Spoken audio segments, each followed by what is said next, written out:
आया है सो जाएगा राजा रंक फकीर, आया है सो जाएगा राजा रंक फकीर।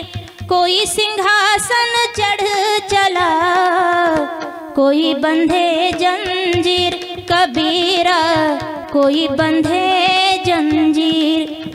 कारण हे मन बावरा आहे, पागल आहे। या मनाचं सुंदर असं विश्लेषण, फार सुंदर वर्णन आमच्या संत बहिणाबाई यांनी केलं आहे। त्यांची सुंदर कविता आहे। मन वढाय वढाय जसं पिकातल ढोर, मन वढाय वढाय जसं पिकातल ढोर, किती हाकला हाकला फिरून येई पिकावर, मन वढाय वढाय जसं पिकातल ढोर। पुढं अजून सुंदर वर्णन केलं। मन जहरी जहरी त्याचं न्यार रे तंतर, मन जहरी जहरी त्याचं न्यार रे तंतर, अरे इचू साप बरा त्याले उतारे मंतर, मन जहरी जहरी त्याचं न्यार रे तंतर।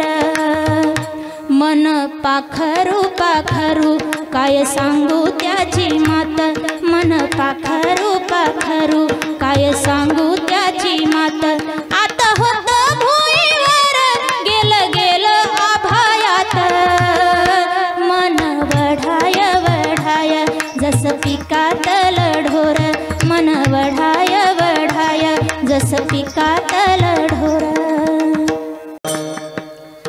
प्रस्तुत अभंगामध्ये सर्वात पहिला शब्द आला धन्य। तर धन्य म्हणजे काय, आपल्याला धन्य या शब्दावर थोडा वेळ काही चिंतन करायचे। धन्य हा शब्द आपल्या वारकरी संप्रदायामध्ये अनेक ठिकाणी आलेला आहे। काही ठिकाणी म्हणजे एका ठिकाणी काळाला धन्यता दिली, धन्य काळ संत भेटी। एका ठिकाणी दिवसाला धन्यता दिली, धन्य आजी दिन संत दर्शनाचा। एका ठिकाणी संसारिकालाही धन्यता दिली, धन्य ते संसारी दयावंत जे अंतरी। एके ठिकाणी संचिताला धन्यता दिली, धन्य मी मानीन आपुले संचित। संत नामदेव महाराजांनी तर संत सावता महाराजांच्या मायबापालाही धन्यता दिली, धन्य त्याची माता, धन्य त्याचा पिता, साठविला दाता त्रैलोक्याचा। अनेक ठिकाणी धन्य हा शब्द वारकरी संप्रदायामध्ये उच्चारला गेला आहे, त्याचा उपयोग केलेला आहे। पण धन्य म्हणजे काय हे आपल्याला पाहायचे। थोडक्यात व्याख्या पाहायची झाली तर पवित्र म्हणजेच धन्य, पुण्यवान म्हणजेच धन्य, महान म्हणजेच धन्य आणि सात्विक म्हणजेच धन्य, ही झाली थोडक्यात व्याख्या। विठ्ठल विठ्ठल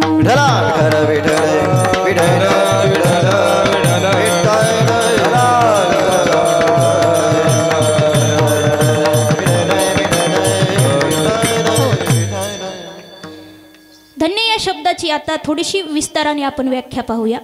धन्य कोणाला म्हणायचं, तर सर्वात प्रथम व्याख्या म्हणजे जो नेहमी सत्य बोलतो, नेहमी सत्याच्या मार्गावर चालतो, नेहमी सत्याचं आचरण करतो ना, त्याला म्हणायचं धन्य। प्रत्येक माणसाने सतत सत्य बोलावं, सत्य वागावं, सत्याच्या मार्गावर चालावं।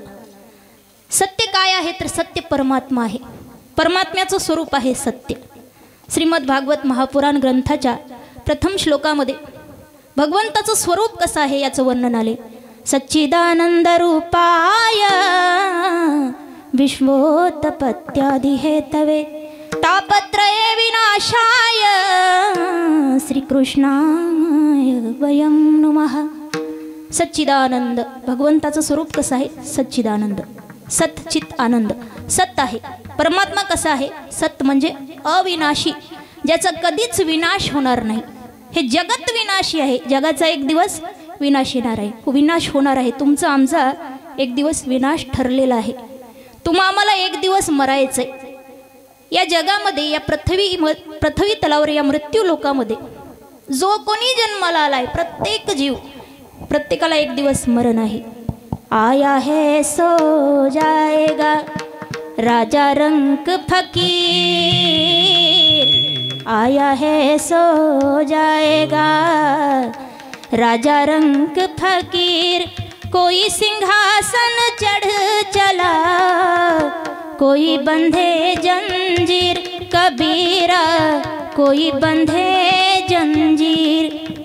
प्रत्येकाला मरण आहे, हे जन्म मरणाचं चक्र हे प्रत्येक जीवाला लागू आहे। उपजे ते नाशे, नासले ते पुनरपी दिसे, हे घटिका यंत्र जैसे परिभ्रमेगा।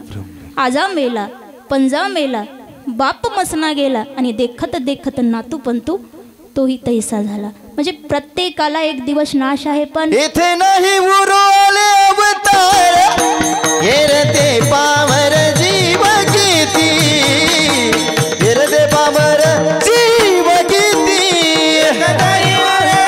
अवतार हेरते पामर किती, हेरते पामर इथे नाही उरो आले अवतार, हेरते पामर जीव किती, हो हेरते पामर जीव किती किती किती,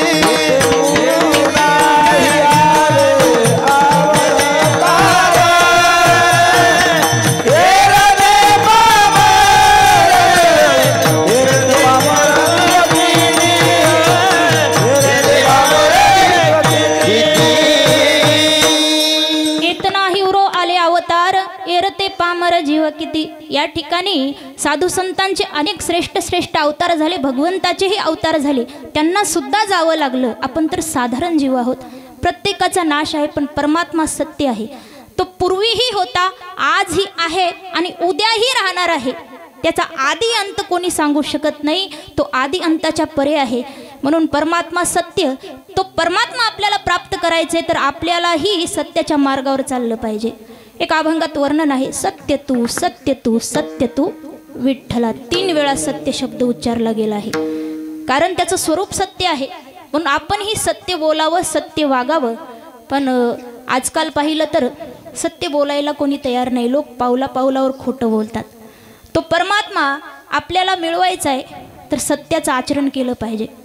महाभारतातील उदाहरण घ्या, पांडव जे आहेत ना, ते हमेशा सत्याच्या मार्गावर चालायचे, धर्माच्या मार्गावर चालायचे, म्हणून सतत देवानं त्यांचं रक्षण केलं, देवानं त्यांची साथ दिली। ज्ञानदेव म्हणे व्यासाची या खुणा आणि द्वारकेचा राणा पांडवा घरी, कारण का ते सत्याचं आचरण करायचे, सत्याच्या मार्गावर चालायचे।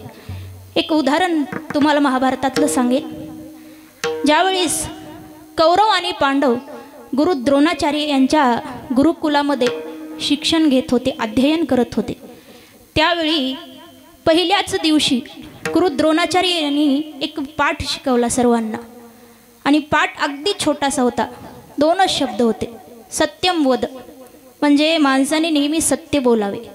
आणि सर्व विद्यार्थ्यांना सांगितलं की उद्या येताना सगळ्यांनी हा पाठ करून यायचा म्हणून सांगितलं। हा जो धडा आहे उद्या सगळ्यांनी पाठांतर करून यायचं। दुसऱ्या दिवशी जेव्हा गुरुदेवांनी सर्व शिष्यांना विचारले, कालचा धडा कोणी कोणी पाठ केला, सगळ्यांनी हात वर केला, फक्त धर्मराज युधिष्ठिर यांनी हात वर नाही केला।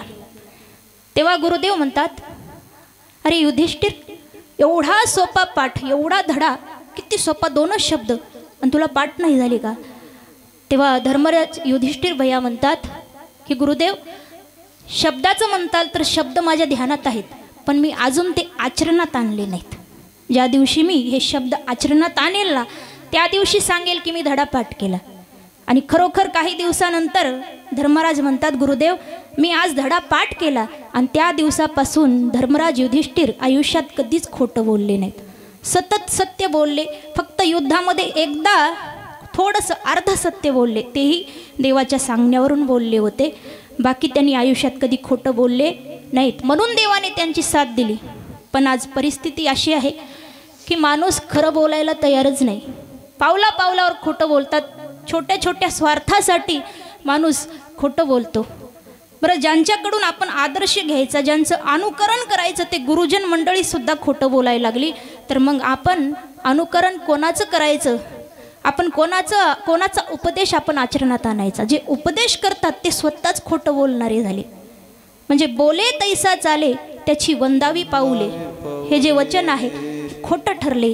जे सांगत आहेत तेच स्वतः त्या मार्गावर चालत नाहीत, फक्त दुसऱ्याला सांगतात. लोक सांगे ब्रह्मज्ञान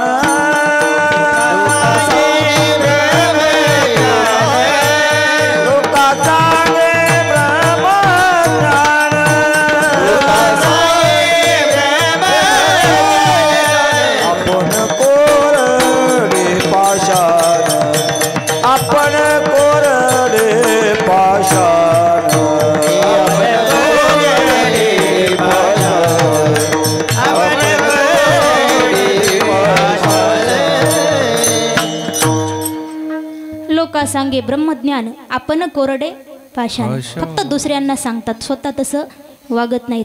एक मराठीमध्ये म्हण आहे, ज्ञान सांगी लोकाला आणि टिंब टिंब आपल्या नाकाला. गाळलेली जागा भरून घ्या तुम्ही. तर हल्ली असंच वातावरण आहे शाळेमध्ये, कॉलेजमध्ये. या ठिकाणी गुरुजन मंडळींनी त्या ठिकाणी मुलांना चांगलं शिकवायला पाहिजे, सत्य शिकवायला पाहिजे, पण तिथंच भ्रष्टाचार चालतो. त्याच ठिकाणी असत्य बोललं जातं. एक उदाहरण सांगते.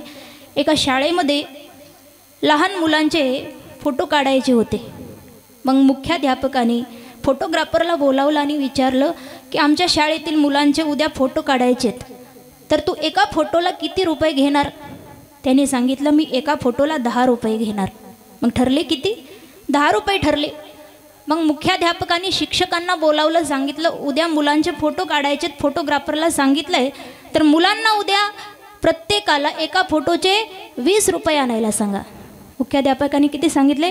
20. ठरले किती? 10. मग हे 10 जास्त का सांगितले? स्वतःला त्यांनी वर 10-10 रुपये त्यांनी जास्त काढले, स्वतःसाठी काढले. मग आता शिक्षक वर्गावर गेले, मुलांना सांगितलं पोरांनो उद्या तुमच्या सगळ्यांचे फोटो काढायचेत. उद्या येत असताना सर्वांनी सोबत पैसे घेऊन यायचे. मुलांनी विचारलं किती? शिक्षकांनी सांगितलं उद्या येत असताना 30 रुपये घेऊन यायचे. आता शिक्षकांनी 10 रुपये वाढवले स्वतःच्या खिशात घालण्यासाठी. मुलं घरी गेले. मुलांनी मम्मीला सांगितलं मम्मी उद्या आमच्या शाळेत फोटो काढायचेत, आम्हाला पैसे सांगितलेत. आईनं विचारलं किती? मुलं म्हणाले 40 रुपये. बघा 10-10 रुपये वाढत गेले. आता मुलं फार निरागस असतात, त्यांचं मन कोमल असतं. त्यांनी 10 वाढवले पण त्यांनी खाऊसाठी. मग आता ज्या शाळेत शिक्षकच असं खोटं बोलतात, मग मुलांकडून काय? आपण मुलंही तसंच करणार ना, काय अपेक्षा ठेवायची? मग आता मुलांची मम्मी सगळ्यात हुशार असते.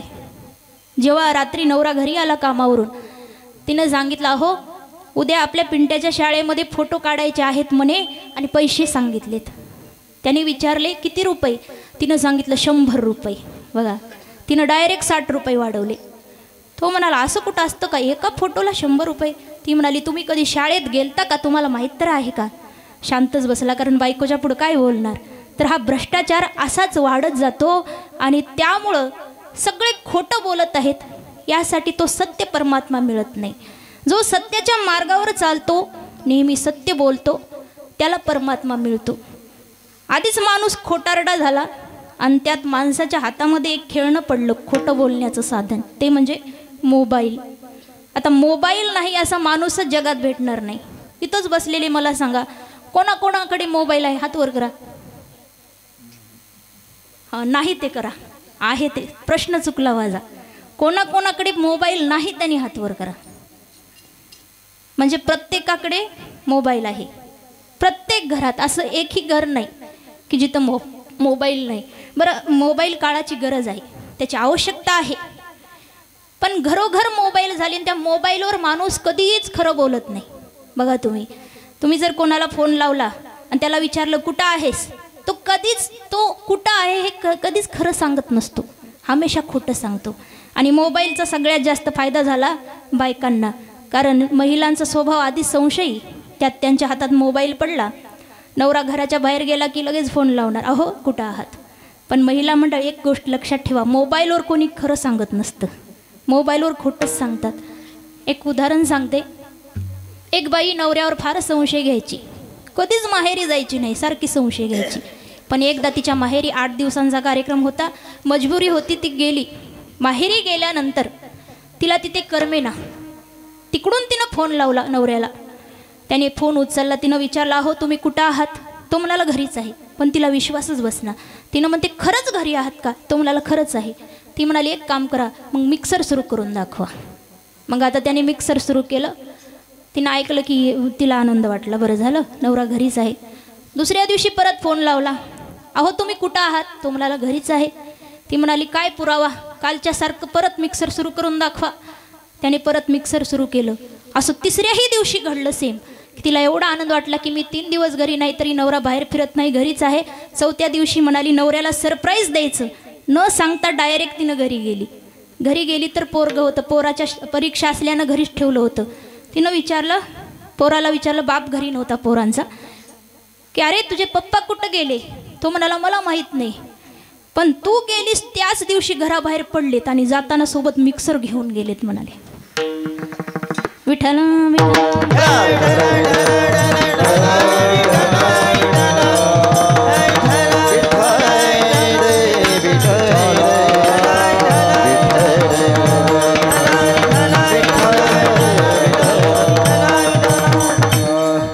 सांगण्याचं तात्पर्य काय?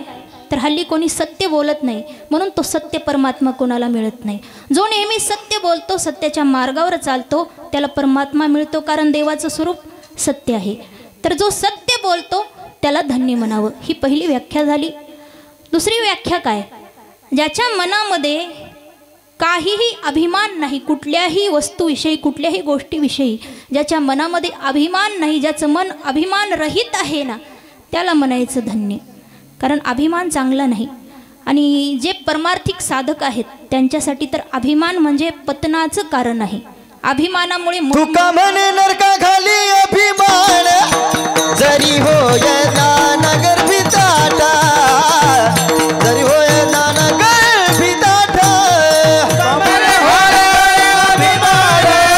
जरी होय नानगर भिताटा, जरी होय नानगर भिताटा, अभिमान जरी होय नानगर भिताटा, जरी होय गर्भी ताटा ताटा ताटा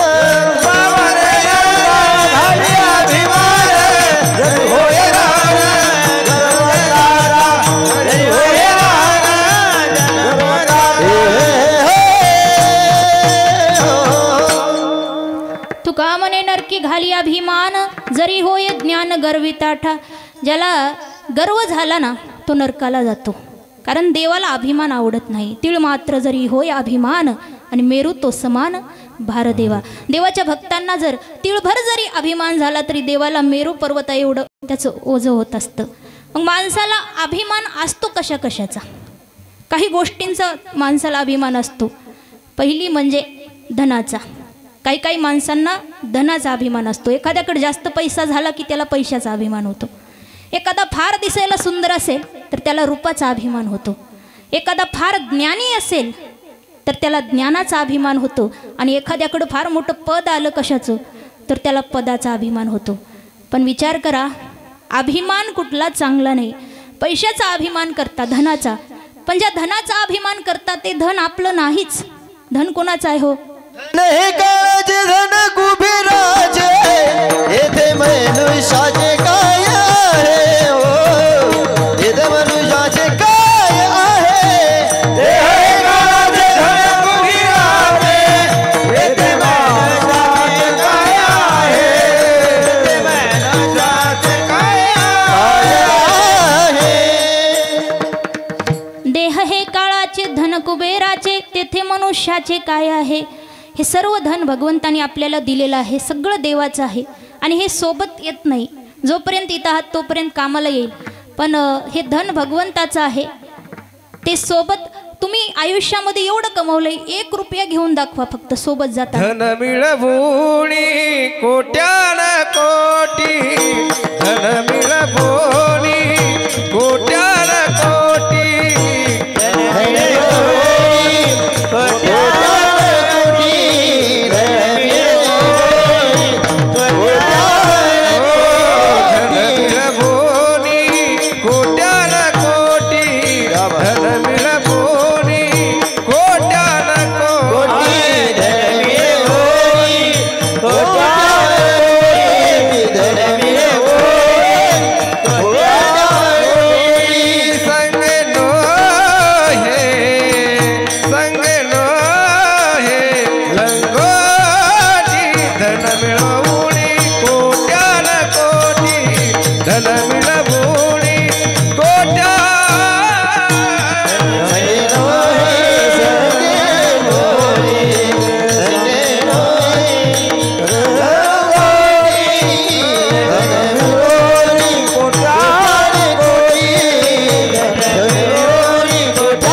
कोटी संगे नये रे लंगोटी. सोबत काहीच येत नाही तरी या धनाचा अभिमान करतात. अहो येताना पण आपण रिकामे हाताने येतो, जाताना पण रिकामे हातानं, तरी अभिमान कशाला करायचा. येताना घेऊन आलास काय, जाताना घेऊन जाशील काय. नको अभिमान करू भल्या माणसा, नको अभिमान करू भल्या माणसा.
येतानाही रिकामं आलो, जातानाही रिकामं जायचंय, तर अभिमान कशाला करायचा. काही जणांना रूपाचा अभिमान असतो, मी फार सुंदर आहे, पण रूप शेवटपर्यंत टिकत नाही. आज आहे उद्या राहील की नाही भरोसा नाही. आणि रूप मात्र म्हातारपणापर्यंत कुणाचंच राहत नाही. जे आता म्हातारे लोक आहेत ते सुद्धा तरुण वयात फार सुंदर असायचे, पण जसं जसं वय वाढतं या शरीरावर सुरकुत्या पडतात, सुंदरता कमी होते, विद्रूपता येते, सुंदरता शेवटपर्यंत राहत नाही. चेहरा सुंदर असण्यापेक्षा माणसाचं मन सुंदर असलेलं चांगलं असतं. आणि सुंदर मनाचे लोक देवाला आवडतात. निर्मल मन जन सो मोही पावा. रामचरित मानसमध्ये रामप्रभू म्हणतात, निर्मल मन जन सो मोही पावा, मोही कपट छल छिद्र न भावा. निर्मल मन जन सो मोही पावा, मोही कपट छल छिद्र न भावा. श्रीराम जय राम जय जय राम, श्रीराम जय राम जय जय राम. देवाला ज्या मनामध्ये कपट आहे ते मन आवडत नाही. तर सुंदर मन आवडतं. चेहरा सुंदर असण्यापेक्षा मन सुंदर असावं. पण काही जणांना रूपाचा अभिमान असतो.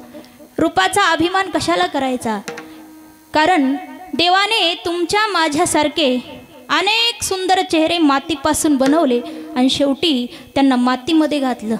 देह जाईल देह जाईल देह जाईल देह जाईल देह जाईल देह जाईल देह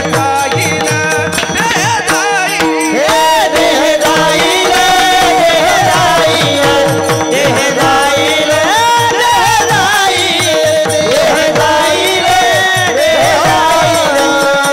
जाईल देह जाईल देह जाईल जाईल काळो बघाईल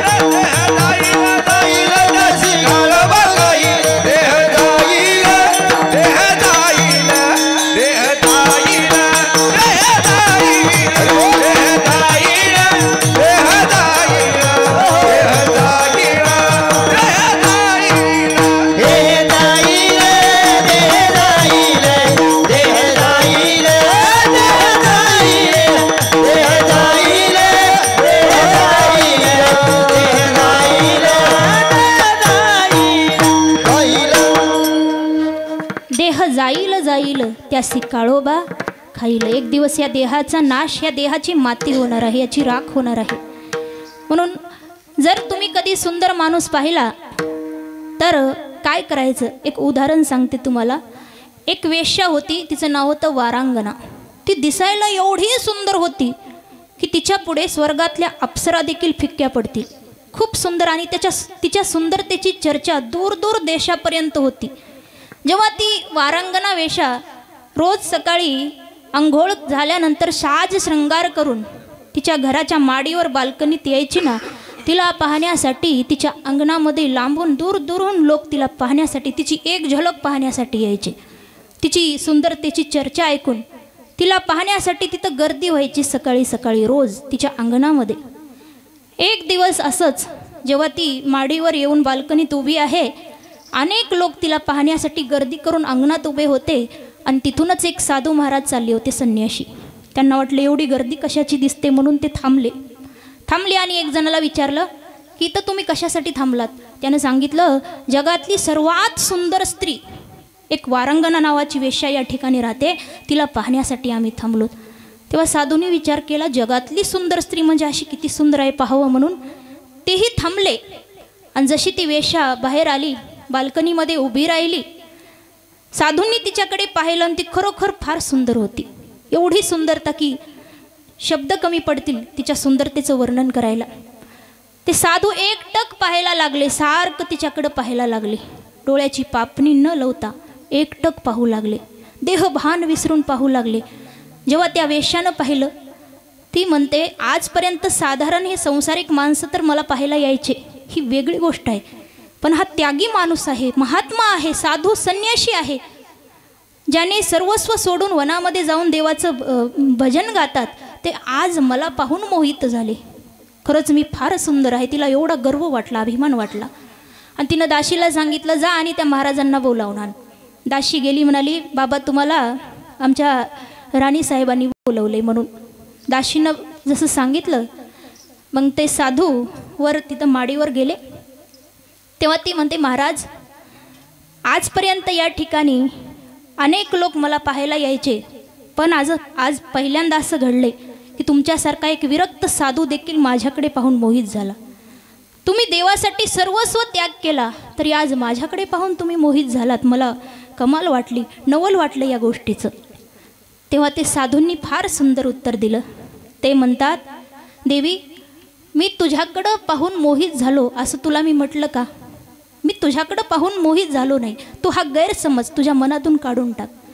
मी तुझ्याकडे यासाठी पाहत होतो, मी तुझ्याकडं पाहून, तुझ्या सुंदरतेकडं पाहून मी माझ्या देवाच्या सुंदरतेची कल्पना करत होतो की ज्या भगवंताने एवढा सुंदर चेहरा घडवला, तो माझा देव किती सुंदर असेल. नाम तुम्हारा तारनिहारा, जाने कब दर्शन होगा, तेरी रचना इतनी सुंदर, तू कितना सुंदर होगा. तो माझा परमात्मा किती सुंदर असेल, ज्याने तुझ्यासारखी एवढी सुंदर स्त्री घडवली. तो माझा परमात्मा किती सुंदर असेल, म्हणून मी तुझ्याकडे पाहून, तुझ्या रूपाला पाहून मी माझ्या परमात्म्याच्या रूपाची कल्पना करत होतो, आणि माझ्या परमात्म्याच्याच रूपामध्ये मी देहभान विसरून मग्न झालो होतो. असा प्रत्येकाने दृष्टिकोन बदला. दृष्टी नाही तर दृष्टिकोन बदलायचा. जगाची सुंदरता पाहून परमात्म्याच्या सुंदरतेची कल्पना करा. या रूपाचा अभिमान धारण करायचा नाही. हे रूप कधी जाईल सांगता येत नाही. त्यानंतर माणसाला ज्ञानाचा अभिमान असतो. कोणी कोणी फार हुशार असतात. माणसानं शहाणं असावं, पण अतिशहाणं असू नये. अतिशहाणी माणसं फार नालायक असतात बरं. अतिशहाणं असू नये, शहाणं असावं, हुशार असावं. पण काही काही जणांना एवढा गर्व असतो, अभिमान असतो, मी फार हुशार, मी एवढ्या डिग्र्या कमवल्या, मी एवढं ज्ञान मिळवलं. पण असं समजू नका की एखाद्याने वेदशास्त्र पुराणाचा अभ्यास केला, त्याला पूर्ण वेद पाठ आहे, त्याला पूर्ण शास्त्राचा अभ्यास आहे, सर्व पुराणांचा अभ्यास आहे, पण त्याच्या मनामध्ये गर्व असेल ना, तर त्याला मूर्ख समजावं, त्याला ज्ञानी समजायचं नाही. आणि तो कितीही विद्वान असेल, पण मनामध्ये अभिमान असेल, अहंकार, तर तो पूजनीय नसतो, तो पाया पडायच्याही लायकीचा नसतो. आणि त्याला दुसऱ्याला उपदेश करण्याचा अधिकारसुद्धा नसतो. कारण देवाला अभिमानी ज्ञानी जरी असला तरी तो पसंत नाही. एखादा फार विद्वान आहे, तो देवाची स्तुती संस्कृतमध्ये, शुद्ध संस्कृतमध्ये गातोय, पण मनामध्ये अभिमान आहे, ते देवाला आवडत नाही. पण एखादा अनपढ गवार अडाणी आहे, जो कधी शाळेत गेला नाही, ज्याला लिहिता वाचता येत नाही, ज्याला कुठला मंत्रपाठ नाही, त्याने नुसतं मनाभावातून नुसतं विठ्ठल विठ्ठल जरी म्हटलं तरी परमात्मा प्रसन्न होतो. कारण देवाला निर्मळ मन पाहिजे, अहंकार रहित मन पाहिजे. काही काही माणसांना पदाचा अभिमान असतो. एखादं पद आलं की, मी असे काही माणसं पाहिलेत सरपंच साहेब, की साधं सरपंच पद देखील आलं तरी एवढा अभिमान त्यांच्या मनात येतो. या जगाचा मालक ब्रह्मांड नायक श्रीकृष्ण परमात्मा संपूर्ण ब्रह्मांडाचा मालक आहे, यांच्यापेक्षा मोठं पद आहे का कुठलं? नाही. तर जगाचा मालक असून महाभारतामध्ये तुम्ही वाचण्यात ऐकण्यात आलं असेल, जेव्हा पांडवांनी राजसूय नावाचा यज्ञ केला ना, त्या यज्ञामध्ये भगवंताने, माझ्या प्रभूने, जे अतिथी लोक ज्यांनी जेवण केले अतिथींनी, त्या जेवलेल्या पत्रावळ्या उचलल्या. भगवंतानी कुठली सेवा केली? पत्रावळ्या उचलल्या. आता पंक्तीला वाढायला या म्हटलं तर पोरांना लाज वाटते. हल्लीच्या पंक्तीला वाढायला लाज वाटते, पत्रावळ्या उचलायला लाज वाटते.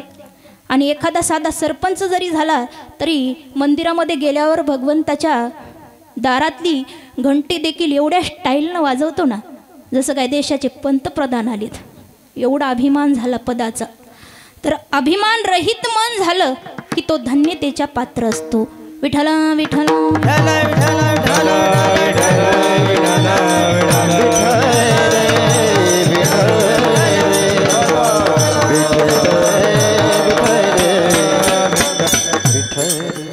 अजून धन्य कोणाला म्हणायचं?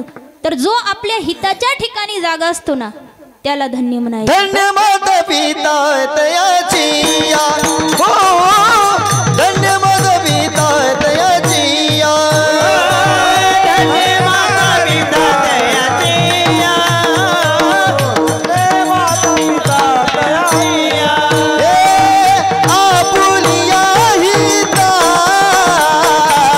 असे जो जगता, आपुलिया हिता असे जो जगता,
आपुलिया हिता जो असे जागता, धन्य माता पिता तयाचिया.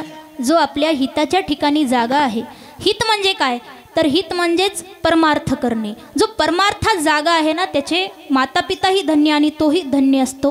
तर धन्य शब्दाची व्याख्या मी 2 तासही सांगू शकते, पुष्कळ आहे सांगण्यासारखं, पण आपल्याला आधीच उशीर झालाय आणि कीर्तन पुढं न्यायचंय, अभंग सोडवायचा आहे, म्हणून धन्य शब्दाची व्याख्या इथपर्यंतच मी पूर्णविराम. तर आता आपण पुढं जाऊ.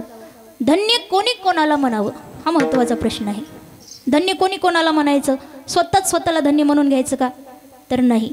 जे खरोखर धन्य आहेत ना, ते कधीही स्वतःच्या तोंडाने स्वतःची स्तुती गात नाहीत. जो खरोखर मोठा आहे तो कधीच तोंडाने म्हणत नाही की मी फार मोठा आहे. तर दुसऱ्यांनी आपल्याला धन्य म्हटलं पाहिजे, दुसऱ्यांनी आपल्याला चांगलं म्हटलं पाहिजे, दुसऱ्यांनी आपल्याला मोठा समजलं पाहिजे. बडा बडाई ना करे, बडा न बोले बोल, बड़ा बड़ाई ना करे, बड़ा न बोले बोल, हीरा मुख से ना कहे, लाख हमारा मोल, कबीरा लाख हमारा मोल. जे खरोखर मोठे आहेत ना ते स्वतःच्या तोंडाने स्वतःला मोठं म्हणून घेत नाहीत. जसं हिऱ्याला सांगावं लागत नाही की माझी किंमत करोडो रुपये आहे, सांगावं लागत नाही. तसं जर जे खरोखर सज्जन आहेत, धन्यतेच्या लायक आहेत, त्यांचं कर्म पाहून दुसरे आपोआप धन्यता देतात. हल्ली प्रत्येकाला वाटतं की मला सर्वांनी समाजाने मोठं म्हणावं, पण वागत तसे नाहीत. वागतात चुकीचं आणि मानतात काय की मी मोठा आहे आणि समाजाने मला मान सन्मान द्यावा असं वाटतं. प्रत्येकाला स्तुती आवडते, प्रत्येकाला वाटतं की लोकांनी आमची स्तुती करावी. निंदा केलेली कोणाला आवडत नाही. तुमची जर कोणी स्तुती केली ना तुम्हाला वाटतं वाह किती चांगला माणूस आहे, पण त्याच ठिकाणी त्या माणसाने तुमची निंदा केली ना पुन्हा त्या माणसाचं तोंडसुद्धा बघा वाटत नाही. आणि स्तुती केली की वाटतं ऐकतच राहावी वाटते, फार गोड लागते मनाला. कोणी आपली स्तुती केली की वाटतं फिरसे कहो कहते रहो अच्छा लगता है, खूप चांगलं वाटतं मनाला, सारखी स्तुती ऐकावी वाटते. पण कोणी निंदा केली की राग येतो. कारण का मनामध्ये अभिमान असला की कोणी निंदा केली की राग येतो. कारण आपलं वागणंच चांगलं नाही, तर आपल्या चांगल्या कर्माला बघून लोक धन्यता देत असतात. म्हणून कर्म चांगलं करावं. कर्म कसं करावं? कबीरा जब हम पैदा हुए जग हसा हम रोय, ऐसी करनी कर चलो हम हसे जग रोय. जेव्हा आपला जन्म होतो त्यावेळेस लहान बाळ रडत असतो, पण त्याच्या घरच्यांना आनंद होतो, सगळे हसतात. पण मरेपर्यंत माणसाने असं श्रेष्ठ कर्म करून मरावं की आपण हसत हसत मरावं आणि आपल्या मरणाने बाकी समाजाने रडलं पाहिजे. असं श्रेष्ठ कर्म पाहिजे. कर्म असं करायचं, सावध होऊन करायचं की त्या कर्माने पुढे चालून भविष्यामध्ये आपल्या जीवनाचा नाश नाही झाला पाहिजे. ऐसे का हो न करा काही, ऐसे का हो न करा काही, ऐसे काही न करा काही, ऐसे काही न करा काही, पुढे नाही नाश जा, पुढे नाही पुढे नाही नाश जा,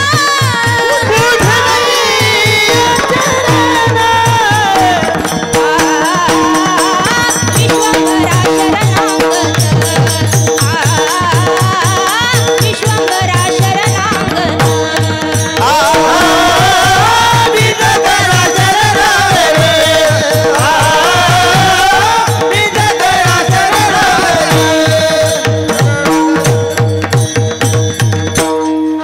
ऐसे का हो न करा काही, पुढे नाही नाश जा.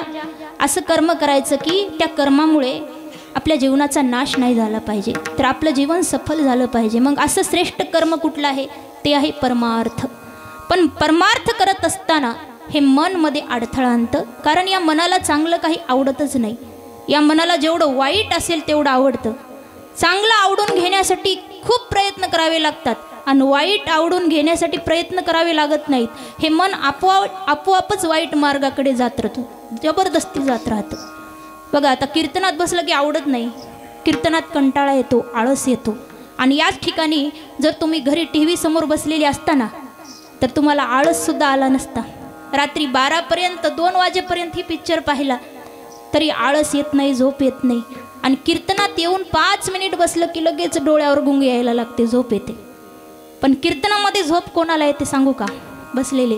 राग मानू नका, शास्त्रात असं सांगितलंय की कीर्तनामध्ये भगवंताच्या कथामध्ये त्याच व्यक्तीला झोप येते जो पापी आहे, ज्याने आयुष्यामध्ये काहीतरी पाप केले. फक्त याच जन्मात नाही, पूर्वीच्याही जन्मातलं काही पाप असेल.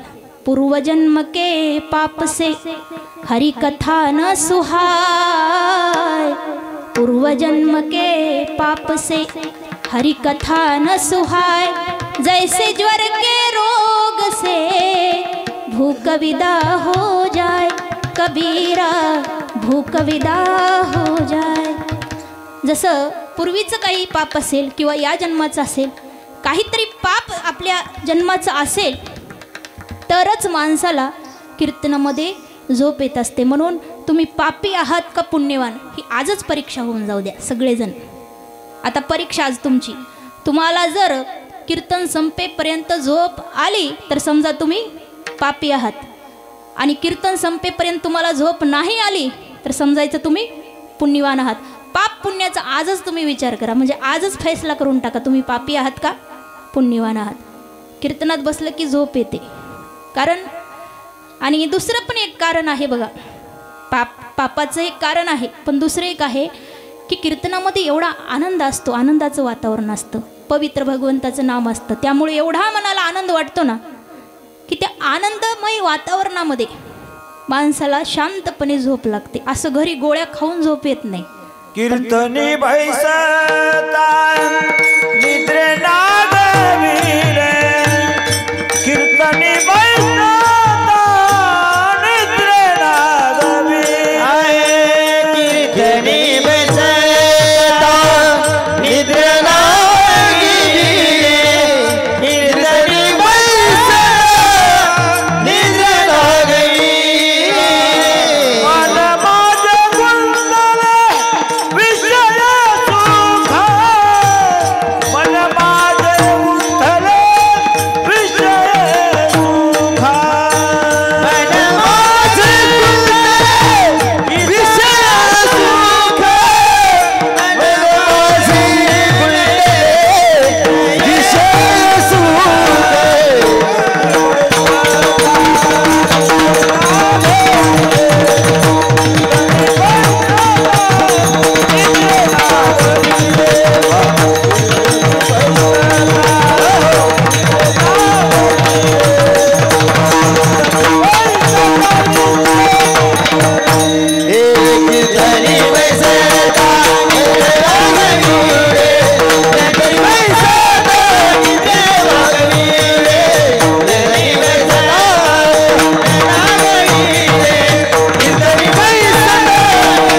विषय वा, अगदी योग्य प्रमाण दिलं. संत नामदेव महाराजांचा अभंग आहे. कीर्तनी बैसता निद्रे नागविले, मन माझे गुंतले विषयी सुखा, सांग पंढरी राया काय करू यासी, का रूप ध्यानासी नये माझ्या. कीर्तनात बसलं ना झोप येते. आणि मी सांगितलं पाप पुण्य बरोबर तुम्ही सगळ्यांनी लक्षात ठेवा. शेवटपर्यंत तुमच्या डोळ्यावर झोप नाही आली पाहिजे, ध्यान ठेवा. हे मनच असं आहे ना की वाईट गोष्टीकडे घेऊन जातं, चांगल्या गोष्टी या मनाला आवडत नाहीत. कबीर बाबांनी तर या मनाला उपमा दिली, हे मन बावरा आहे म्हणून सांगितलं, पागल. कबीरा ये मन बावरो समजे नाही गवार, भजन पूजन को आलशी भोजन को तैयार. हे मन कसं आहे, बावरा आहे म्हणून सांगितलं. भजन कीर्तन करायला आळस करतो पण भोजनासाठी तयार असतं. मला सांगा, सप्त्यामध्ये जेव्हा पंक्तीचा कार्यक्रम असतो बस एकदा पुकारावं लागतं, जास्तही नाही. पंक्तीसाठी जेवायला या म्हणून एकदा पुकारलं तर सगळे लोक तयार होऊन निघतात घरी होऊन. पण कीर्तनाला या म्हणून किती वेळा पुकारावं लागतं विचार करा. आताच आम्ही आल्यानंतर कीर्तनाच्या अर्धा तास पहिले सुरू होतं, कीर्तनाला या या म्हणून कीर्तन सुरू होणार, तरीसुद्धा लगेच लोक येत नाहीत. काही लोक विचार करतात आधी भजन उभा राहू द्या, विठोबा रखुमाई भजन होऊ द्या मग जाऊ. काही विचार करतात महाराजांनी विणा गळ्यात घेतला की मग जाऊ. काही लोक विचार करतात महाराजांनी अभंग घेतला की मग जाऊ. काही म्हणतात तिथं आतापासून काय करायचंय, चाल कुठं ऐकत बसायची आपल्याला, चाल होऊ द्यावी मग जावं. असं करत करत अर्ध कीर्तन घरीच ऐकतात आणि मग येतात, लगेच येत नाहीत. कारण हे मन बावरा आहे, पागल आहे. या मनाचं सुंदर असं विश्लेषण, फार सुंदर वर्णन आमच्या संत बहिणाबाई यांनी केलं आहे. त्यांची सुंदर कविता आहे.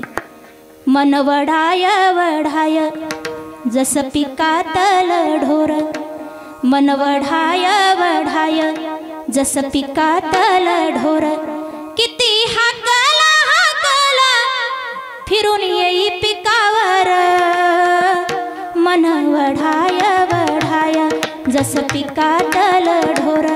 पुढं अजून सुंदर वर्णन केलं.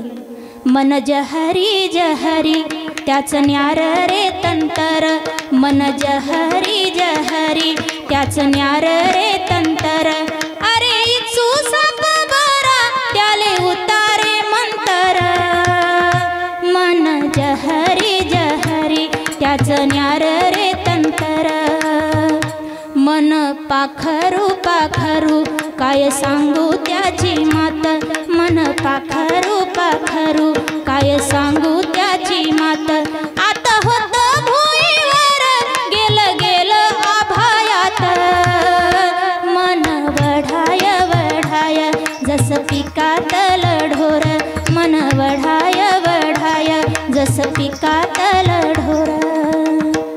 खूप सुंदर वर्णन आहे. मनाला जहेरी म्हणजे विषारी अशी उपमा दिली. हे मन विषारी आहे. याला एकतर दुसऱ्याचं चांगलं झालेलंही आवडत नाही, स्वतःही चांगलं कर्म करत नाही, दुसऱ्यालाही करू देत नाही, असं विषारी मन आहे.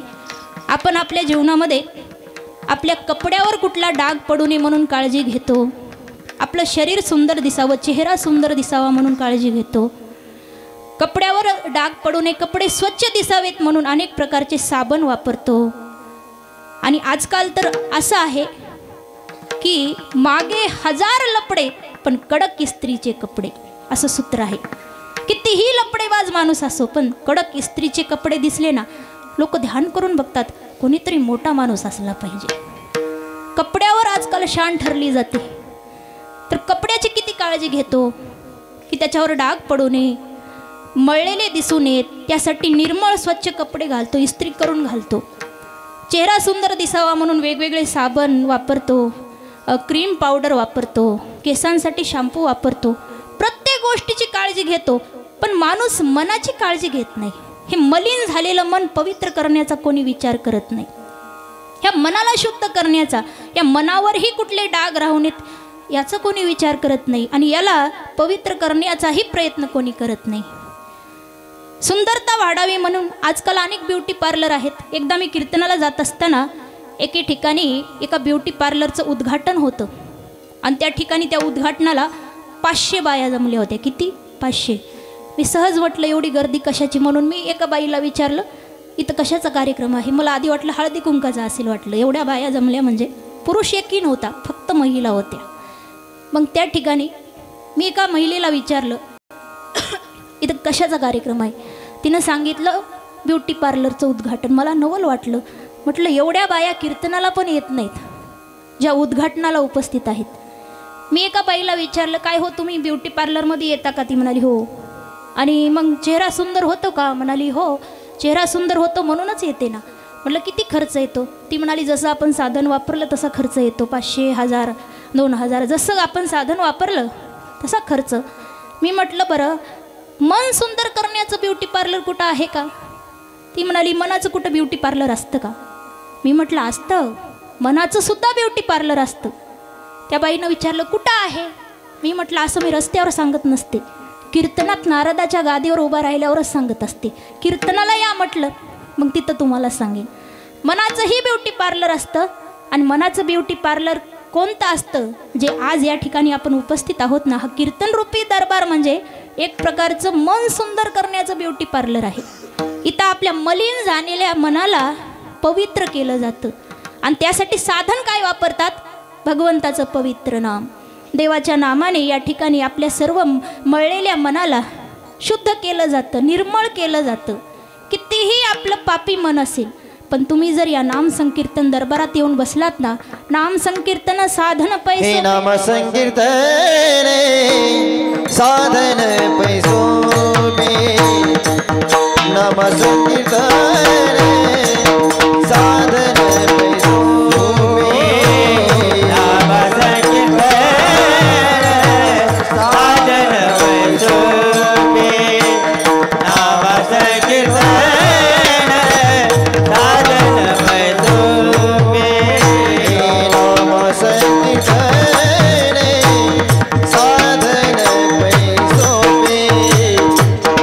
नाम संकीर्तन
पापे जन्मांतरीचे. देवाच्या नामात एवढी ताकद आहे. कितीही मोठं जन्मोजन्मीचं अनंत जन्माचंही पाप असेल तर ते जळून खाक होऊ शकतं. नामाचा महिमा फार मोठा आहे. अहो, वाल्या कोळ्याचा वाल्मिकी झाला केवळ नाम जपल्यामुळे, आणि तेही नाम त्याने सरळ नाही उलट जपलं होतं. उलटा नाम जपत जग जाना, वाल्मिकी भय ब्रह्म समाना. रामचरित मानस सांगतं. देवाचं नाम उलट जप केला तरी सुद्धा एवढा मोठा फायदा झाला. मग आपण सरळ जपल्यावर आणि तेही मनाभावातून जर या ठिकाणी तुम्ही नामजप केला तर काही होऊ शकतं. नामाचा महिमा फार मोठा आहे. एक उदाहरण सांगते तुम्हाला. एके ठिकाणी फार मोठ्या घरच्या 3 महिला एकत्र जमल्या आणि चर्चा करत होत्या. मोठ्या घरच्या महिला त्या कोण होत्या? एक होती रामप्रभूंची माता कौशल्या माता, दुसऱ्या होत्या हनुमंतरायांची माता अंजनी माता, आणि तिसऱ्या होत्या अगस्ती मुनी यांची पत्नी लोपामुद्रा. अशा 3 जणी एकत्र जमल्या आणि त्यांच्या गप्पा सुरू झाल्या. महिलांचा स्वभावच असतो ना, एकपेक्षा जास्त महिला 2, 3, 4 जर एका ठिकाणी असल्या तर शांत कधीच बसत नाही. एके ठिकाणी एक कार्यक्रम होता सुरू. त्या ठिकाणी स्पर्धा सुरू होती, स्पर्धा. आणि स्पर्धेचा विषय काय होता की सर्वात मोठी थाप जो कोणी मारेल त्याला बक्षीस ठेवलं होतं. सगळ्यात मोठी थाप मारायचा कार्यक्रम. एका मुलानं स्टेजवर जाऊन फक्त एवढंच सांगितलं की एका रूममध्ये 4 बाया अगदी शांतपणे बसल्या होत्या. त्या मुलाला पहिलं बक्षीस मिळालं. कारण बाया कधीच शांत बसू शकत नाही. जेवढ्या 50 चिमण्या मिळून चिवचिव करत नाही तेवढ्या 4 बाया जर असल्या एका ठिकाणी त्यांची चिवचिव जास्त असते, त्यांच्या गप्पा जास्त असतात. बोलण्याचा स्वभाव असतो महिलांचा. मग आता या 3ही मोठ्या घरच्या महिला एकत्र जमल्या आणि त्यांची चर्चा सुरू आहे. चर्चा काय सुरू होती? रामप्रभूंची माता कौशल्या माता बाकीच्या 2 जणांना सांगते, माझा राम फार पराक्रमी आहे.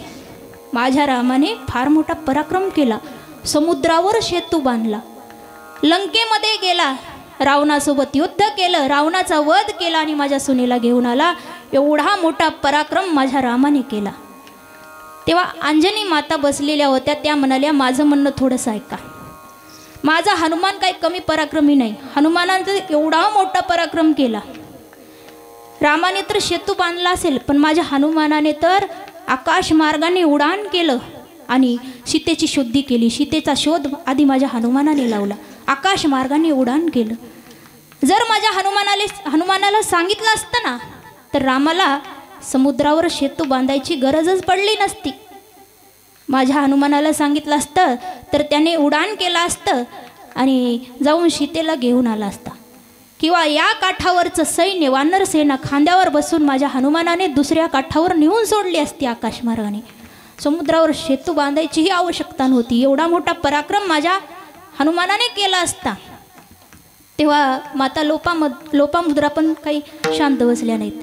त्यांनीही ऐकून घेतलं आणि दोघींना म्हणतात, एकदा माझं म्हणणं ऐकून घ्या. जर माझ्या पतीला म्हणजे अगस्ती मुनींना सांगितलं असतं तर रामाला समुद्रावर सेतू बांधायचीही गरज भासली नसती आणि हनुमानाला उडान करायचीही गरज भासली नसती. माझ्या पतींनी एका घोटामध्ये समुद्र पिऊन टाकला असता आणि सगळं सैन्य आरामशीर गेलं असतं, समुद्रातून पार झालं असतं तिकडल्या किनाऱ्याला. कारण अगस्ती मुनींनी एकदा अख्खा समुद्र एका घोटात पिला होता. एवढं सामर्थ्य आहे त्यांच्यामध्ये. अशी त्यांची चर्चा सुरू असताना बाजूलाच रामप्रभू आणि हनुमंतराय उभे होते. दोघे एकमेकाकडे पाहून हसतात. देव म्हणाले, हनुमान तू तिथं जा आणि यांचा जो भ्रम आहे, गैरसमज आहे तो दूर कर. हनुमंतराय आले. सर्वात प्रथम माता कौशल्या यांचं दर्शन घेतलं आणि त्यांना म्हणतात, माते तुम्ही म्हणता की माझ्या रामाने सेतू बांधला, पण सेतू रामाने नाही बांधला, सेतू रामाच्या नामाने बांधला. उदकी तारिले पाषाण हे महिमान नामाचे. या ठिकाणी रामाचे शब्द आहे का? तर नाही, नामाचे. ज्या ज्या दगडावर राम लिहिलं ना तो दगड तरला. म्हणून सेतू बांधला तो देवाच्या नामाने. हे हनुमंतरायांनी माता कौशल्या यांना सांगितलं. त्यानंतर त्यांनी स्वतःची माता अंजनी माता यांचं दर्शन घेतलं. सांगितलं, माते तू मगाशी सांगत होतीस माझा हनुमान फार पराक्रमी. मी असं काही पराक्रम केला नाही माते. जो काही पराक्रम केला माझ्या प्रभूच्या नामाने केला, राम नामाने केला. माझ्यामध्ये एवढी ताकद नाही, एवढी शक्ती नाही. मी आकाश मार्गाने उडान करतो, ही माझी शक्ती नाही किंवा माझा पराक्रम नाही, तर ही रामाच्या नामाची शक्ती आहे.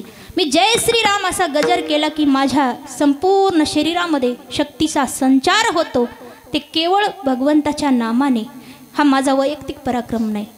आणि पुन्हा माता लोपामुद्रा यांचं दर्शन घेऊन म्हणतात, माते तुम्ही सांगता की माझ्या पतींनी एका घोटात समुद्र पिला असता, पण तुम्ही एक विचार का केला नाही की तुमच्या पतींच्या पोटामध्ये एवढी जागा कशी निर्माण होते की एवढा मोठा समुद्र त्यांच्या पोटात सामावून बसतो. समुद्र काही लहान आहे का? एवढा मोठा समुद्र अगस्ती मुनींच्या पोटात सामावून कशामुळे बसतो?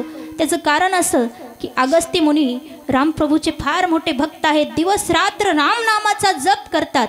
राम नामाच्या जपाच्या सामर्थ्याने एवढा मोठा समुद्र त्यांच्या पोटामध्ये सामावून बसतो. ही रामाच्या नामाची ताकद आहे.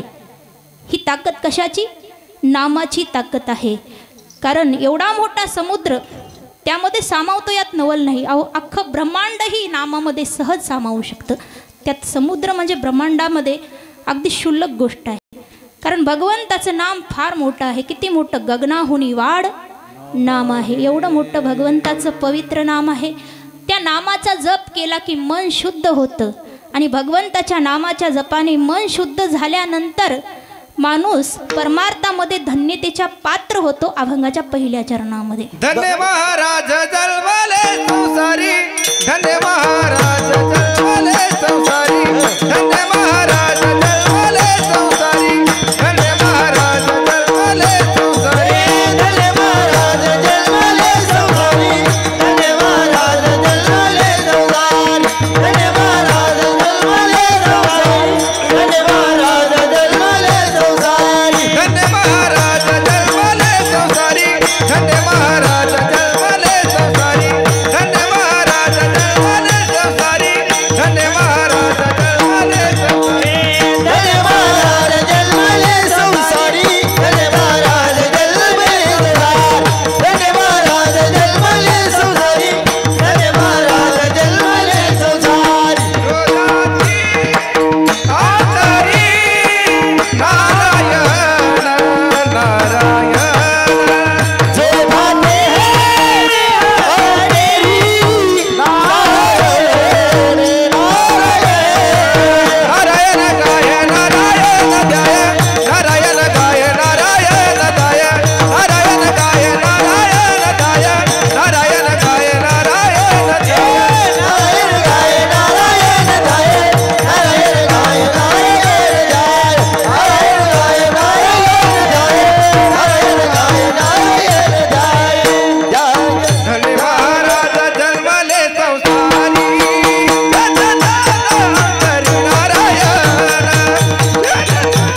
हरी नारायण हरी नारायण. धन्य महाराज जन्मले संसारी, जे भातरी नारायण, जे भातरी नारायण, जे भातरी नारायण.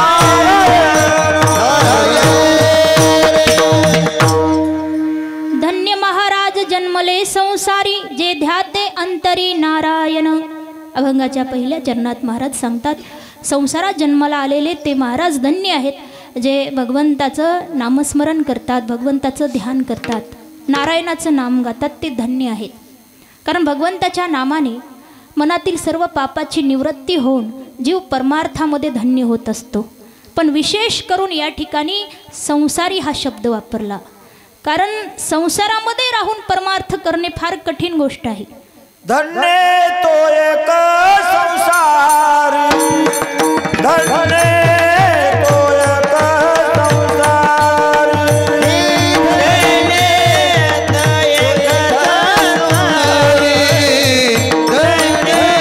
तो एक संसार, धन्य तो एक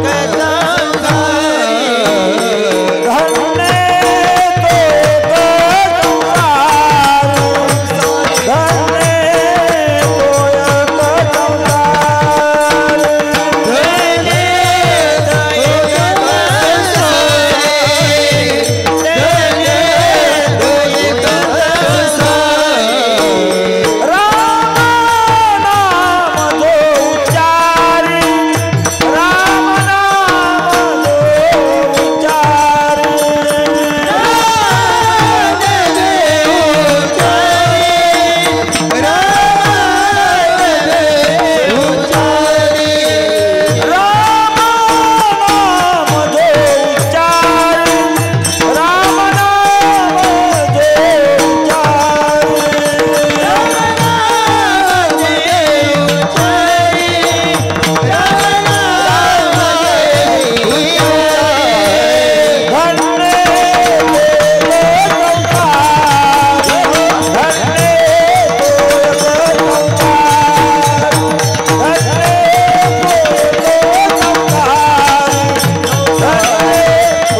संसारामध्ये राहून परमार्थ करणं खरंच धन्यतेचं लक्षण आहे. कारण संसार फार दुःख रूप आहे, दुःख बांधवडी आहे हा संसार. संसार दुःख मूळ चहूकडे निगळ, संसार दुःख मूळ चहूकडे निगळ, हे विश्रांती नाही कोठे रात्र दिवस तळमळ, विश्रांती नाही कोठे रात्र दिवस तळमळ, हे काम क्रोध लोभ शूनी पाठी लागणे बटाळ, पाठी लागणे बटाळ, हे कवना मी शरण जाऊ दृष्टी देईल निर्मळ,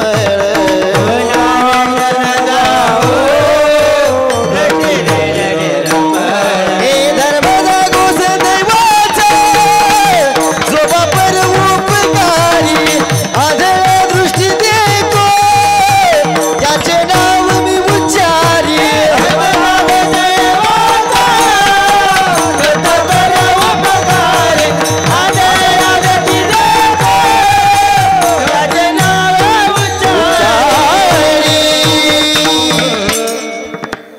संसार करत करत परमार्थ करणं प्रत्येकाला जमत नाही. कारण परमार्थ आणि संसार या दोन्हीमध्ये जमीन आसमानचा फरक आहे. संसारात फार मोठं दुःख आहे, फार मोठा फरक आहे. कुठला फरक आहे तर संसारामध्ये सगळं लबाड चालतं, खोटं लटकं चालतं, पण परमार्थामध्ये मात्र सर्व खरं चालतं. परमार्थ खोटा चालत नाही, परमार्थ खराच पाहिजे. खोटा परमार्थ जास्त दिवस टिकत नाही. परमार्थाचं सोंग केलेलं कधी ना कधी उघडकीस येतं. देवाला खोटा परमार्थ आवडत नाही. आणि संसारामध्ये खरं काहीच नाही, संसारात सगळं खोटंच आहे. ही दुनियाच सर्व खोट्याची आई. आई रे बेईमान दुनिया, आई रे. सर्व बेईमानी आहे संसारामध्ये, सगळीकडे पाहाल तिकडे बेईमानी. एक उदाहरण सांगते. एका नवरा बायकोचं नवीनच लग्न झालं. लग्न झाल्यानंतर तो जे पती होता, मुलगा होता, तो आपल्या पत्नीला म्हणाला की मला तुला काहीतरी सांगायचे. ती म्हणाली सांगा ना. तो म्हणाला मी जे सांगणार आहे ते ऐकून तुला राग येणार नसेल तरच मी तुला सांगेन.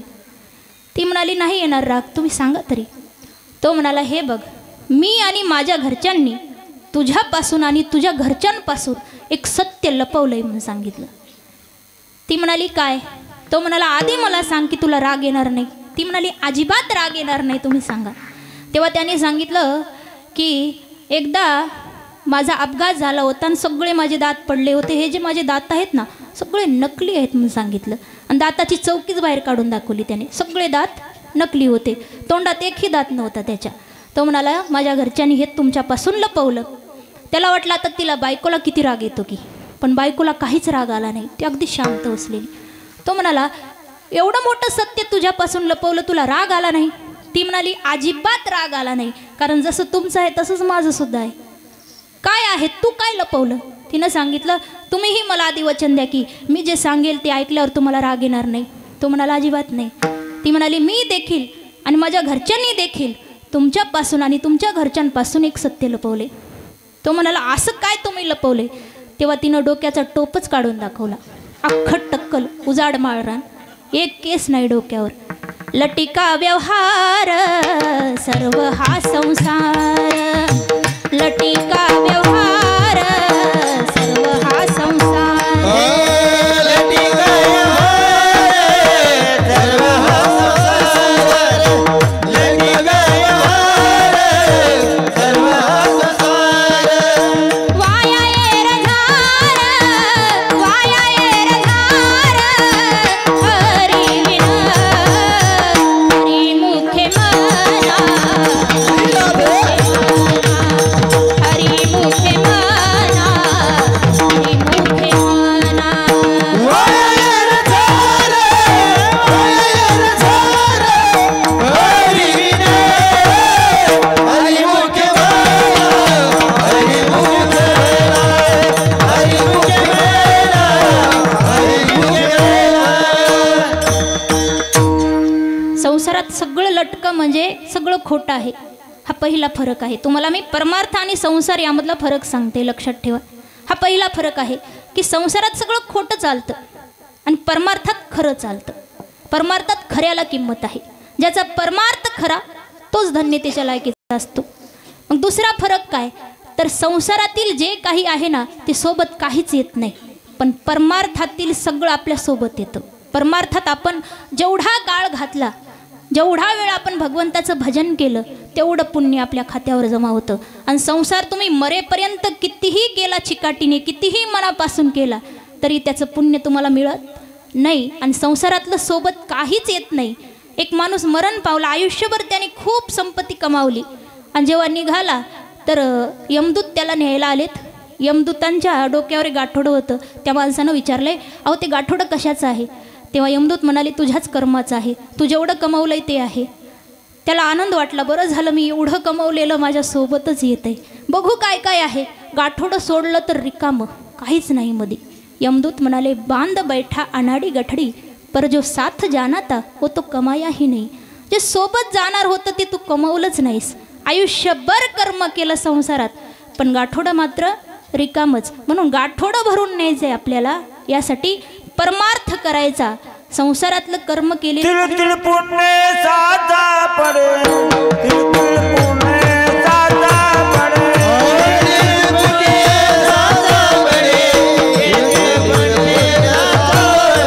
हरि भौता जन्मी जोडे, हरि भौता जन्मी जोडे, हरि भौता जन्मी जोडे, हरि भौता जन्मी जोडे. नाम तुझे वाचे सिंहा तुरे, नाम तुझे वाचे सिया तुरे, नाम तुझे वाचे सिया तुरे, नाम तुझे वाचे सिया तुरे.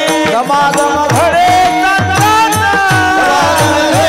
संतांचा, समागम घडे संतांचा, घडे संतांचा, तिल पुण्य साधा बळे, तिल साधा बळे, पुण्य साधा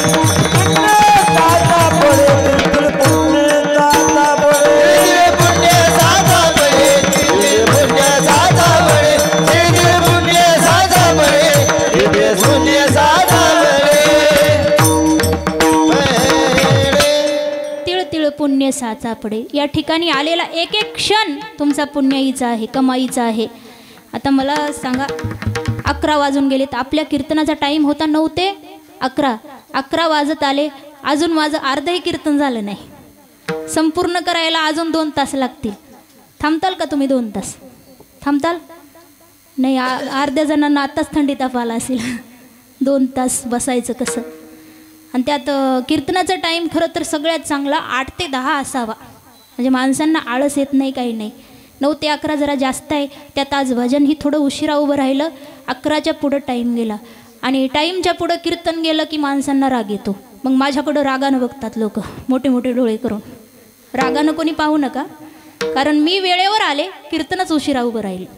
आम्ही फार लवकर म्हणजे 8च्या आधीच आलो होतो, पण कीर्तनाला उशीर म्हणजे उभं करायला उशीर झाला.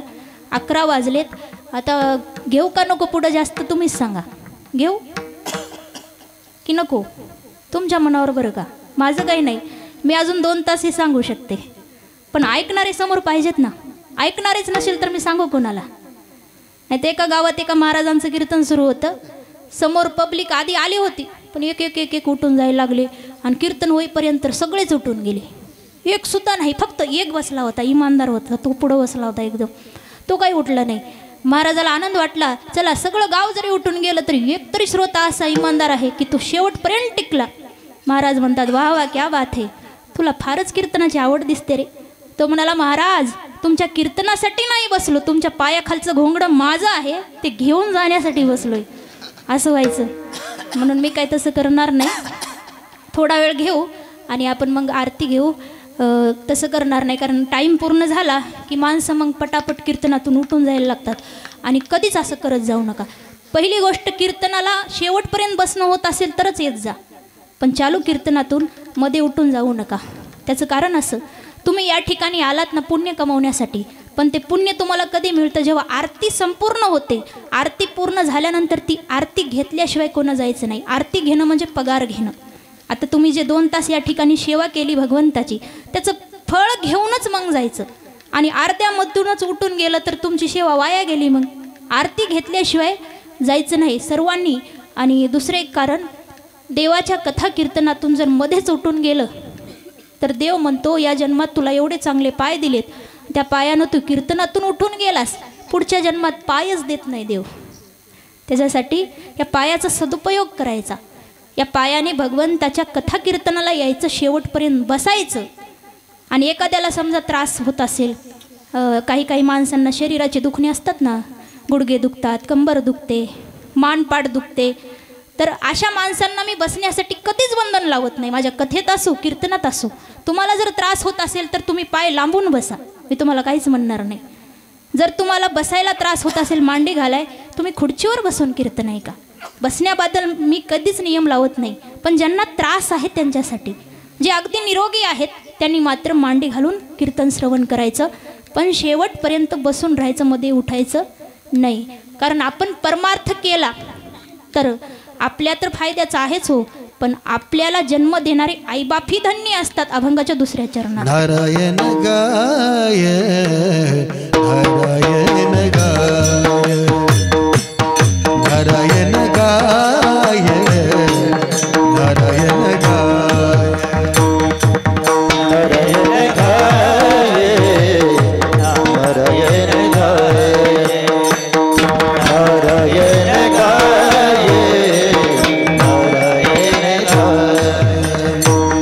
धन्य त्यासी माया प्रसवली धन्य त्यासी माया प्रसवली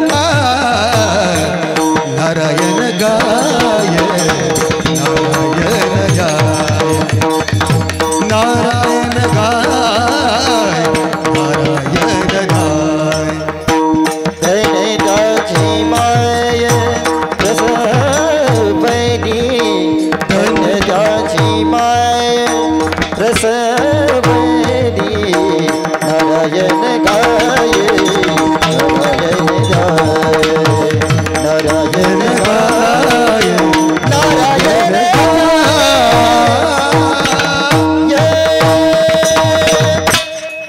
नारायण गाय नारायण ध्याय, धन्य त्याची माय प्रसवली विठोबा रखुमाई. विठोबा रखुमाई. विठोबा रखुमाई. विठोबा रखुमाई. विठोबा रखुमाई. विठोबा रखुमाई.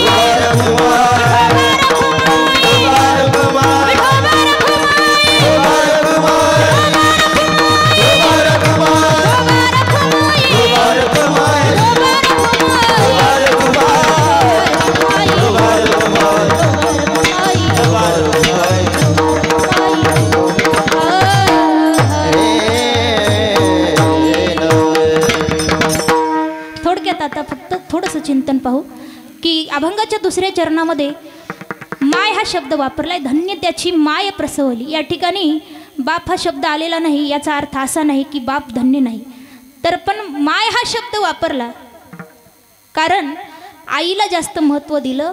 आईचं योगदान जास्त असतं आपल्या जीवनामध्ये. आई बाप दोन्ही धन्य असतात, पण आपल्या जीवनामध्ये योगदान जास्त असतं आपल्या आईचं. कारण तिने आपल्याला 9 महिने पोटात वाढवलेलं असतं. आणि 9 महिने गर्भ सांभाळणं काही साधारण गोष्ट नाही. खूप पीडा, खूप त्रास सहन करावा लागतो. काही माणसं महिलांना फार तुच्छ समजतात, फार तुच्छ. अशांना माझं एवढंच म्हणणं आहे की तुम्ही काय करा, 2-2.5 किलोचा दगड पोटाला बांधा आणि 2 दिवस बाजारात फिरून दाखवा, कसं वाटतंय बघा. पण तुमच्या पत्नीने तुमच्या बाळाला जन्म देण्यासाठी 9 महिने तो पोटचा गोळा 9 महिने वागवलाय पोटामध्ये. खूप त्रास भोगलेला असतो आईनं. आणि 9 महिने गर्भ सांभाळून एवढ्यावर भागत नाही. बाळातपणामध्ये स्त्रीला बाळाला जन्म देत असताना एवढा त्रास होतो. असं म्हणतात शरीरातले 20 हाडं मोडल्यानंतर जेवढा त्रास होतो तेवढा एका बाळाला जन्म देताना त्या स्त्रीला भोगावा लागतो. असं 1 हाड मोडलं तर सहन होऊ शकतं का? नाही. 20 हाडं मोडल्याची पीडा किती असेल एक आईच समजू शकते ती पीडा. तरीही लेकरासाठी हसत हसत त्रास सहन करते आई. कितीही त्रास झाला, कितीही पीडा झाली तरी बाळाचा चेहरा पाहिला की सगळी पीडा विसरून जाते. एवढं मोठं योगदान आहे आपल्या जीवनामध्ये आपल्या आईचं. त्यानंतर जेव्हा बाळ लहान असतं तेव्हा आपण आपल्या मातेचं दूध पितो, पण त्या दुधाची किंमत आईला काय चुकवावी लागते.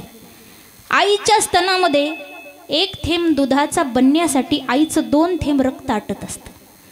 तर विचार करा, आपण 3-4 वर्ष आईचं दूध पितो, आईचं रक्त किती आटलं असेल. आपल्याला दूध पाजवण्यासाठी आपल्या मातेचं एवढं रक्त आटलं, तर आपण एवढं रक्त आटवलं तरी सुद्धा आईला त्रास होत नाही, उलट आनंद वाटतो. आपल्या जीवनात मातेचं योगदान सर्वश्रेष्ठ आहे. म्हणून शास्त्रामध्ये जे 4 प्रमुख देव सांगितलेत त्यामध्ये सर्वप्रथम आईला स्थान दिलं, मातृदेव भव म्हणून, नंतर पितृदेव भव. तर आई धन्य आहे आणि आपले वडीलही धन्य असतात, आईबाप दोन्ही धन्य असतात, दोघांचेही आपल्यावर फार उपकार असतात. म्हणून जीवनामध्ये आपण सेवा करायची तर सर्वप्रथम आपल्या घरचे देव प्रसन्न ठेवा. देवानं आपल्यासाठी 2 देव दिले आहेत, मातृदेव भव आणि पितृदेव भव. आधी या घरच्या देवांना प्रसन्न करा आणि मग देवळामध्ये जा. जर तुम्ही रोज देवळामध्ये जाताय, देवपूजा करताय, कीर्तनात नाचताय, भजन करताय, पण घरी मायबापाला शिव्या घालता, लाथा घालता, तर काही किंमत नाही तुमच्या परमार्थाला. जर आईबाप तुमचे प्रसन्न नसतील, आईबापाला घरी त्रास असेल, तर बाकी तुम्ही कितीही दिवस रात्र भजन गायलं तरी देव प्रसन्न होणार नाही. देवाला प्रसन्न करण्यासाठी सगळ्यात आधी आपल्या आईबापाची सेवा करायची. पुंडलिकाने काय केलं? पुंडलिकाने मायबापाची सेवा केली तर पुंडलिकाला देवाला शोधायला जावं लागलं नाही, देव पुंडलिकाला शोधत पंढरपूरला आले. पुंडलिक भेटा बळी विठू अनिला भूतळी, विठू अनिला भूतळी, विठू अनिला भूतळी. पुंडलिक भेटा विठू अनिला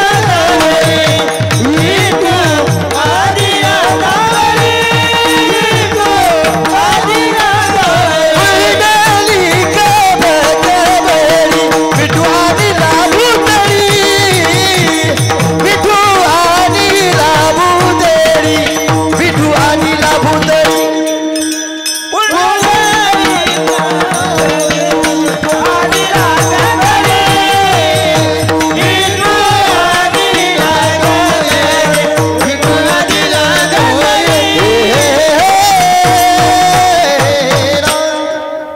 पुंडलिकाने आईबापाची सेवा केली म्हणून परब्रह्म त्या ठिकाणी पुंडलिकाला भेटायला आले आणि विटेवर उभे राहिले आहेत. कारण आईबापाची सेवा देवापेक्षाही श्रेष्ठ आहे. देव प्रत्येकाच्या घरी प्रत्येकाजवळ जाऊ शकत नाही, म्हणून देवानं देवाचंच रूप बनवलंय. म्हणजे आईबाप आपल्यासाठी, मायबाप केवळ माय बापे अवघी देवाचीच रूपे, अवघी देवाचीच रूपे, अवघी देवाचीच रूपे.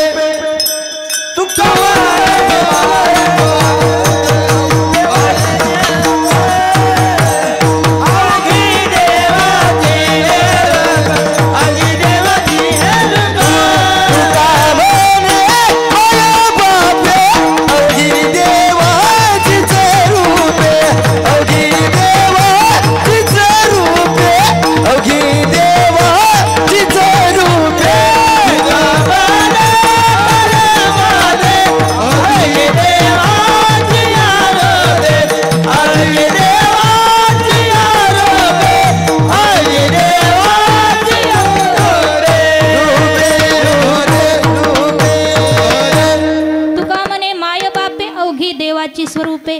घरच्या देवांना दुःख देता आणि 4-4 तास तुम्ही देव घाशीत बसता, मग काय फायदा आहे का? तुमच्या देवपूजेलाही अर्थ नाही घरच्या देवाला त्रास देता असाल तर. कधीही लक्षात ठेवा, आधी घरच्या देवांच्या पाया पडायचं आणि मग देवळामध्ये जायचं. नाहीतर घरच्या देवांना त्रास देऊन तुमच्या परमार्थाला सुद्धा किंमत नाही. यासाठी एवढंच माझं सांगणं आहे की आईबापांची सेवा करा, आईबापांना प्रसन्न ठेवा.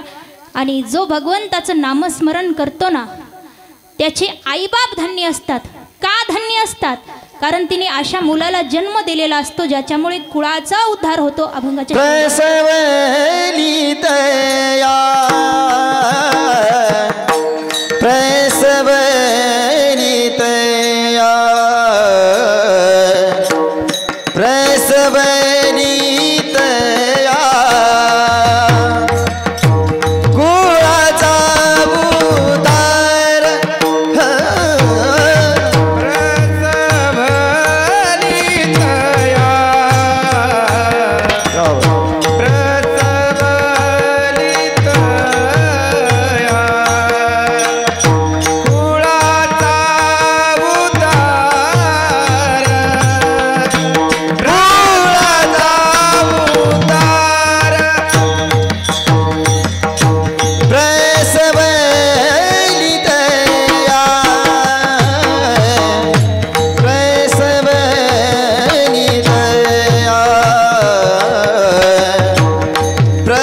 सा मपतनी सा मपतनी सा मपतनी सा मपतनी सा नी ध प सा नी ध प सा नी ध प मगर मपतनी सा मपतनी सा मपतनी सा मपतनी सा मपतनी सा मपतनी सा मपतनी सा मपतनी सा मपतनी सा नी ध प सा नी ध प मगर सा मपतनी सा मपतनी सा मपतनी सा मपतनी सा मपतनी सा मपतनी सा मपतनी सा मपतनी सा मपतनी सा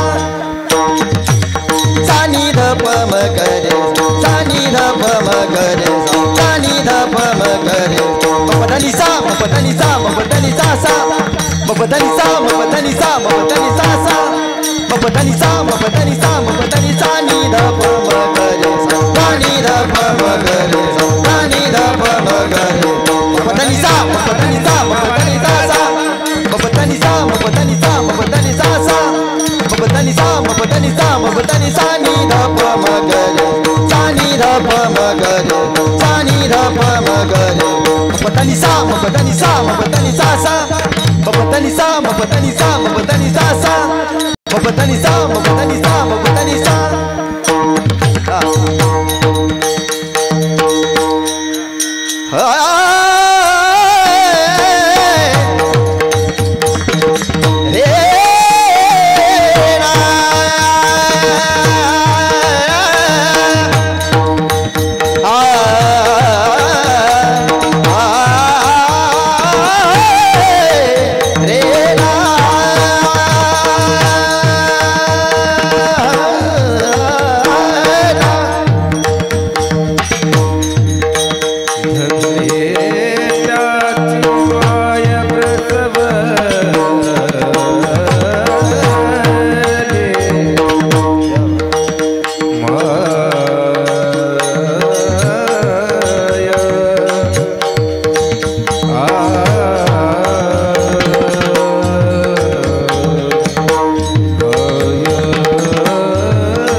गायक वादक सर्वांनी सुंदर अशी साथ दिलेली आहे।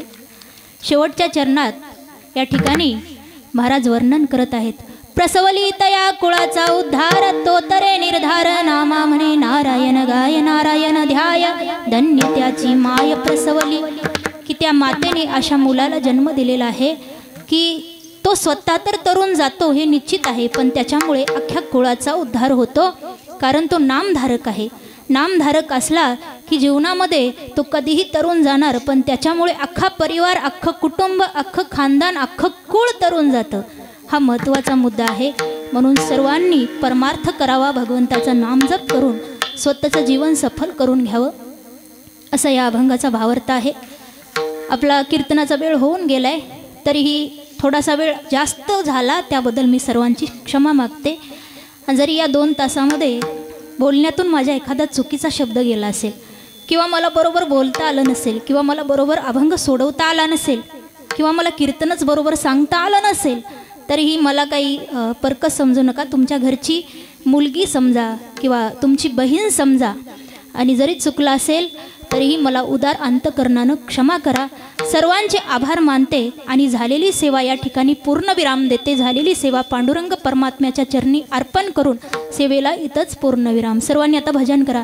ज्ञानेश्वर माऊली जय जय ज्ञानेश्वर माऊली धनराज माऊली ईश्वर माऊली धनराज माऊली हे दानेश्वर दानेश्वर ज्ञानेश्वर माऊली धनराज ज्ञानेश्वर ज्ञानेश्वर ज्ञानेश्वर माऊली ज्ञानेश्वर. नौजवान शहीद झाले होते, कितीतरी 40 जण का कितीतरी शहीद झाले होते. खरं तर त्यांना विनम्र अभिवादन करण्याचा हा महत्त्वाचा दिवस आहे.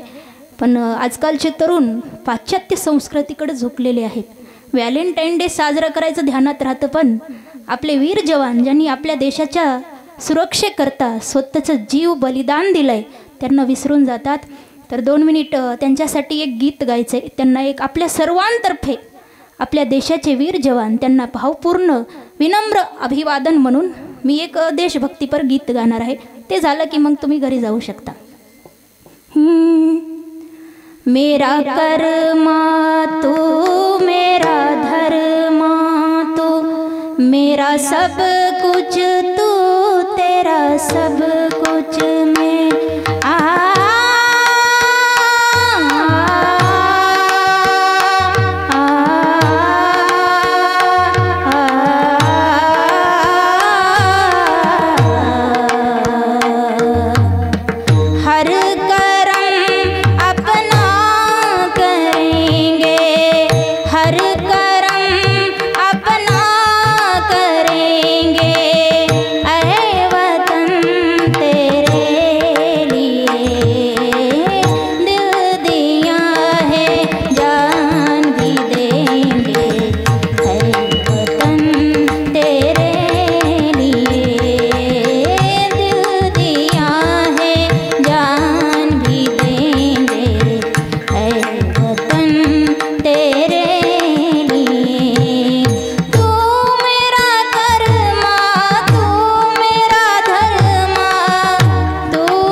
आया है सो जाएगा राजा रंक फकीर,